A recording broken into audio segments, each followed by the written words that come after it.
Yeah, that's a good photo. Oh, hey, I didn't see you there. I'm just doing some bird watching. You may think there's only room for one bird-themed board game, but I'm here to tell you, two can play at that game. Now, I won't go so far as to say this game is impeccable.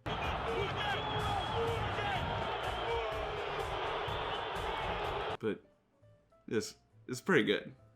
Before one bird-themed social media company decides to steal the name for their next unwelcomed idea, this is Bandada.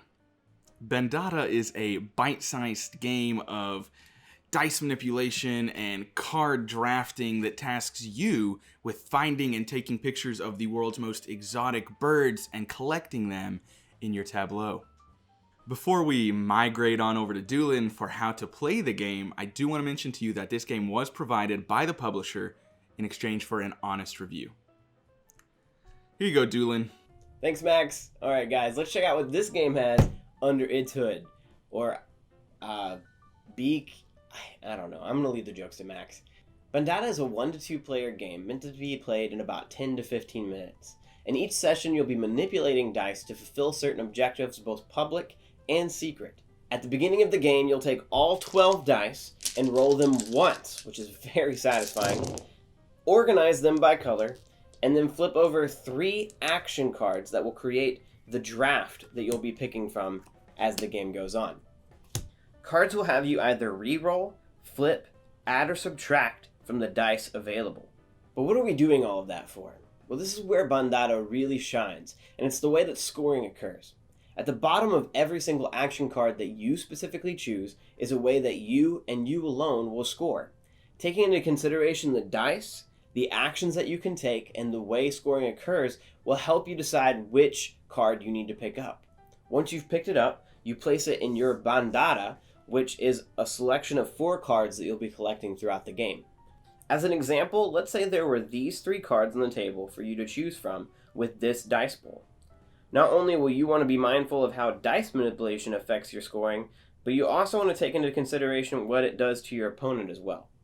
From these options, this one makes the most sense given the scenario we see, so we choose it.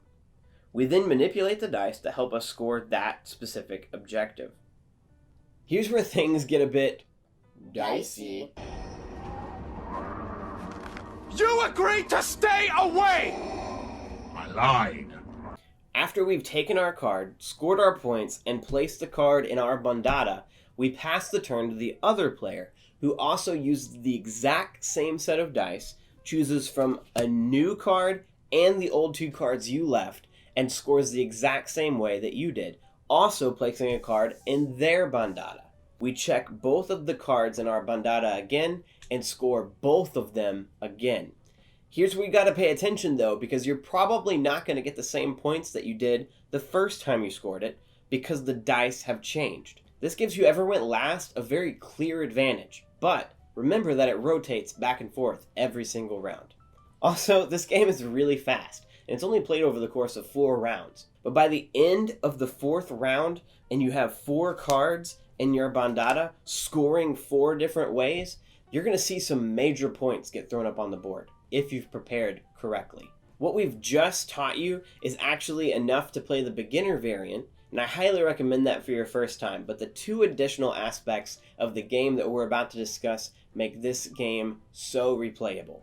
First of which is a hidden objective card that is so powerful and stays with you the entire game and isn't scored until the very end.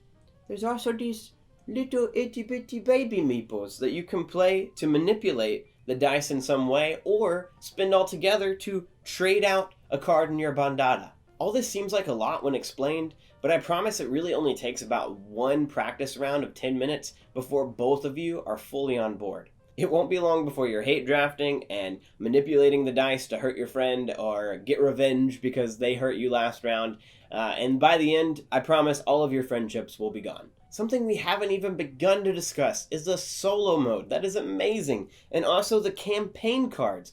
But I'm going to let Max actually touch on that. Like many games, you can play Bandada solo against a CPU of sorts that scores a particular amount of points based on each bird card they pick. However, the far more interesting option takes you through a campaign of sorts, following different chapters in areas such as Africa and Guatemala and Oceania, and you will be tasked with finding a particular bird or birds and scoring a certain number of points. For the most part, we both enjoyed our time with the campaign.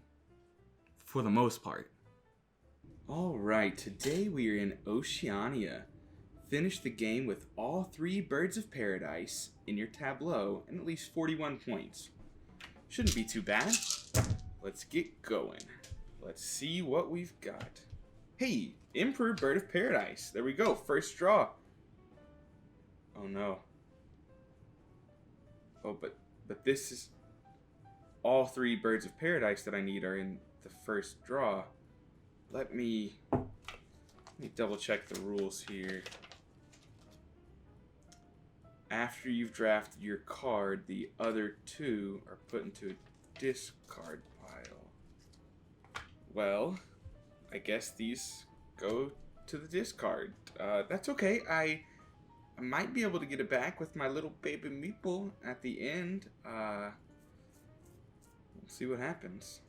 Okay, I've just drafted my 4th card, so I still need the other Bird of Paradise, so I guess I'll just spin my meeple, reshuffle the discard pile, and draw off the top, and I guess see if I win.